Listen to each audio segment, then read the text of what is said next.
Hello guys, welcome back to the Retail Trader channel. I am back with the second video in the Moving Averages series. So first video में हमने moving averages के basics को cover किया था and इस video में हम लोग मूविंग एवरेजेस के यूजेस के बारे में जानेंगे।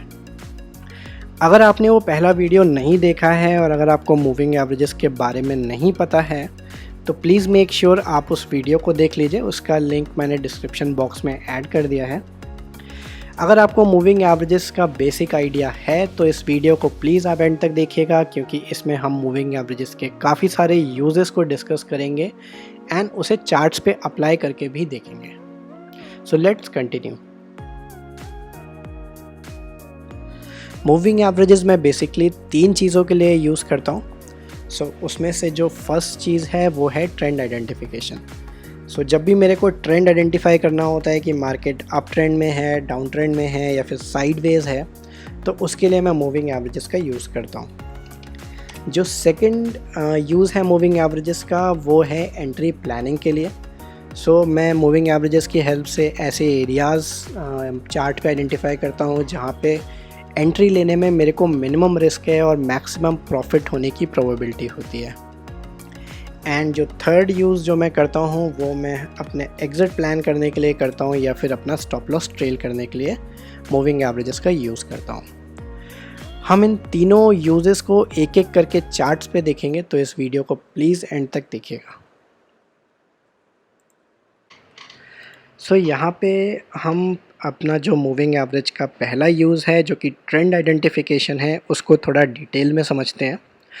हमने ट्रेंड आइडेंटिफिकेशन की बात लास्ट वीडियो में भी करी थी, पर इस वीडियो में हम उसे डिटेल में चार्ट पे भी एनालाइज करेंगे एंड डिफरेंट टाइम फ्रेम्स में जाके एनालाइज करेंगे। सो यहाँ पे अगर आप देखोगे तो मैंने रिलायंस का डेली चार्ट ओपन कर रखा है एंड इस चार्ट पे 21 डे मूविंग एवरेज मैंने ऐड कर रखा है। सो अगर कोई भी स्टॉक को हम अप ट्रेंड में कब कंसिडर करेंगे, जब उसका प्राइस कंटिन्यूसली मूविंग एवरेज के ऊपर ट्रेड कर रहा है। सो प्राइस अगर आप यहाँ पे नोटिस करोगे रिलायंस के केस में कंटिन्यूसली मूविंग एवरेज के ऊपर ट्रेड कर रहा है, ये देखिए। सो इस केस में हम कंसिडर कर सकते हैं कि रिलायंस अप ट्रेंड में है। सिमिलरली अगर प्राइस कंटिन्यूसली मूविंग एवरेज के नीचे ट्रेड करता है जैसे कि इस केस में है, सो यहाँ पे हम कंसिडर कर सकते हैं कि वो स्टॉक कभी डाउन ट्रेंड में है।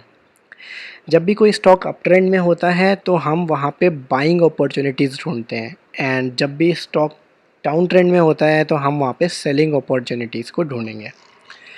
जो थर्ड टाइप ऑफ ट्रेंड होता है जो कि कंसोलिडेशन होता है या फिर साइडवेज मार्केट होता है, उसको कैसे पहचानते हैं ये भी देख लेते हैं। सो यहाँ पे मैं एयरटेल का चार्ट ओपन कर रहा हूँ।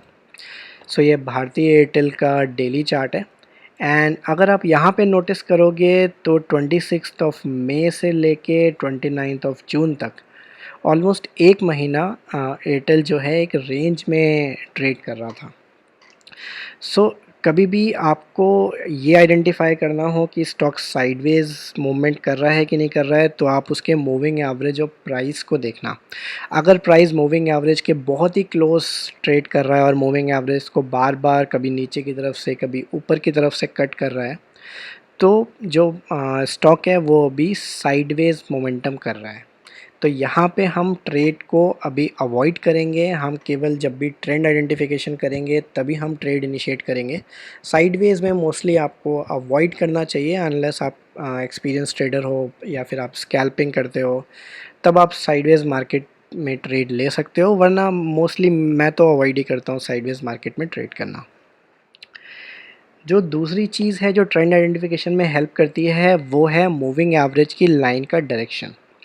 सो अगर आप इस केस में नोटिस करोगे तो मूविंग एवरेज जो है एक कंटिन्यूसली हॉरिजॉन्टल लाइन की तरह आपको यहाँ पे दिख रहा होगा। सो ये इंडिकेट करता है कि प्राइस जो है, जो मूविंग एवरेज का प्राइस है, वो भी फ्लैट है। सो ये भी एक हिंट होती है कि मार्केट इस समय साइडवेज ट्रेंड में है। सिमिलरली हम एक बार रिलायंस के चार्ट पे वापस जाते हैं। सो इस केस में अगर आप देखोगे तो मूविंग एवरेज की जो लाइन है वो कंटिन्यूसली ऊपर की तरफ फेस कर रही है और ऊपर की तरफ ही बढ़ रही है। सो ये एक इंडिकेशन होता है कि मार्केट अभी अप ट्रेंड में है। सिमिलरली जब वो डाउन ट्रेंड में आता है तो अगर आप यहाँ पे नोटिस करोगे तो मूविंग एवरेज की लाइन नीचे की तरफ आ रही है, तो वो अपना फेस नीचे की तरफ कर देती है। तो ये एक आइडेंटिफिकेशन होता है कि जो स्टॉक है वो डाउन ट्रेंड की तरफ मूव कर रहा है। सो इन पॉइंट्स को अगर आप चार्ट पे नोटिस करोगे तो आप बड़ी आसानी से ट्रेंड को आइडेंटिफाई कर सकते हो। सो ये था पहला यूज़ ट्रेंड आइडेंटिफिकेशन का, जो कि मूविंग एवरेजेस की हेल्प से हमने देखा। अब अगर किसी स्टॉक में आपने ट्रेंड आइडेंटिफाई कर लिया है तो सेकंड स्टेप जो होता है वो है ट्रेड इनिशिएट करना।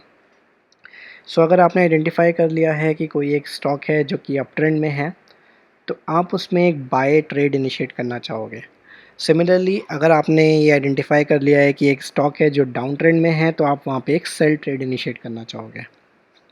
सो जो सेकंड स्टेप बनता है यहाँ पे वो एंट्री पॉइंट को डिसाइड करने का बनता है कि हम किस पॉइंट ऑफ टाइम पे एंट्री करें, जिससे कि हमारा रिस्क जो है वो ट्रेड में मिनिमम हो और प्रॉफिटेबल होने की प्रोबेबिलिटी जो है वो ज़्यादा हो। सो ये चीज़ भी मूविंग एवरेज की मदद से हम कर सकते हैं। कैसे करते हैं वो हम यहाँ पे इस चार्ट पे समझते हैं। तो हमने यहाँ पे देखा कि रिलायंस एक कंटिन्यूस अप ट्रेंड में चल रहा है, तो हमने हायर टाइम फ्रेम में नोटिस किया कि रिलायंस अप ट्रेंड में है। एंड अगर आप यहाँ पे नोटिस करोगे तो रिलायंस जब भी स्विंग बना रहा है अप ट्रेंड के, तो वो 21 डे ईएमए के पास आके सपोर्ट ले रहा है। वहाँ पे प्राइस हॉल्ट करता है, जैसे यहाँ पे प्राइस हॉल्ट किया, नेक्स्ट अप स्विंग बनाया, प्राइस ने यहाँ पे सपोर्ट लिया, एक नेक्स्ट अप स्विंग बनाया। इस तरीके से प्राइस सपोर्ट लेते हुए ईएमए से ऊपर मूव कर रहा है। सो यहाँ पे बेस्ट हमारा एंट्री वैल्यू क्या होगा? अगर हमने इनिशियल ट्रेंड को मिस कर दिया और हमें बीच में कहीं एंटर करना है, तो वहाँ पे सबसे बढ़िया एंट्री पॉइंट जो होगा वो होगा मूविंग एवरेज के पास, अगर आप प्राइस को स्पॉट कर लेते हो यहाँ पे या फिर यहाँ पे।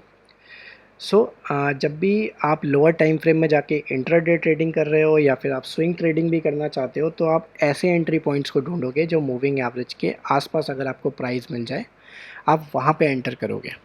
सिमिलरली अगर आप सेल साइड हो तो आप वहाँ पे प्राइस को ढूंढोगे कि वो मूविंग एवरेज के पास आके रेजिस्टेंस फेस कर रहा हो, आप उस पॉइंट ऑफ टाइम पे उसे सेल करना चाहोगे। सो इस तरीके से हम जो अपना सेकंड पॉइंट है कि हम एंट्री कैसे आइडेंटिफाई करेंगे मूविंग एवरेज की हेल्प से, तो वो इस तरीके से करी जाती है। जो थर्ड पॉइंट है हमारा कि हम एग्ज़िट या फिर अपना stop loss placement moving average की हेल्प से कैसे करते हैं।